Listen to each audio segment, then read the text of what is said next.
Okay, when uploading a video, there's just a few things I want to share with you. Touch the camera icon, find the video that you want to share.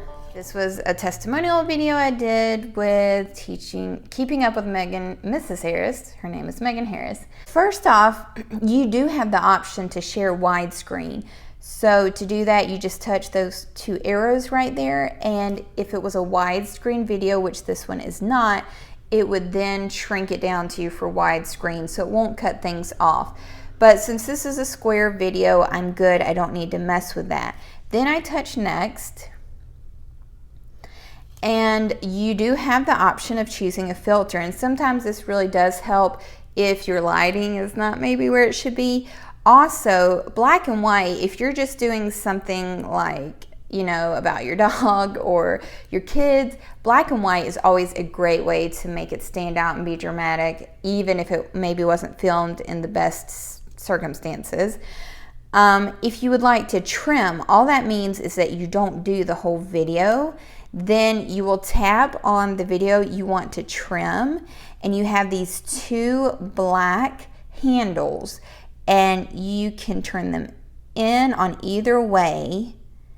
And let's say you're like, I just want this to be 40 seconds, but maybe you don't want the beginning, you want more towards the end. Then you just touch inside the video and you would move it to the 40-second section that you want. So once again, just explaining that again, the handles are what you move. Maybe you don't want the beginning 20 seconds, well then you're great. But if you want, let's say, something that's in the middle, then what you may need to do is you may need to move the video around to get just the certain segment that you want. Then you would touch done.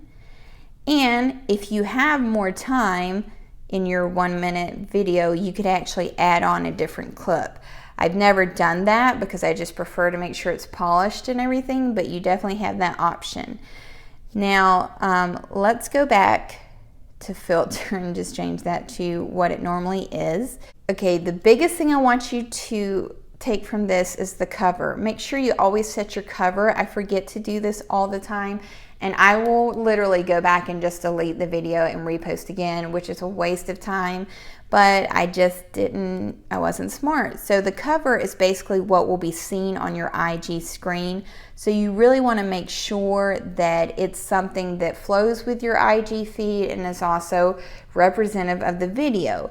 This right here, nobody's going to understand that. It's just a blurred rainbow circle. Nobody wants to see that, and they're not going to click on it if they're looking at your feed. So make sure that you pick out the most engaging part of your video and what maybe goes with the flow or design of your IG feed before you touch next.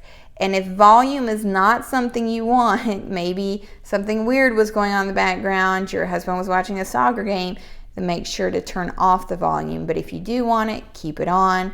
Go to next and go ahead and write your caption. Also send it out to your social media accounts that are connected, and you're good to go.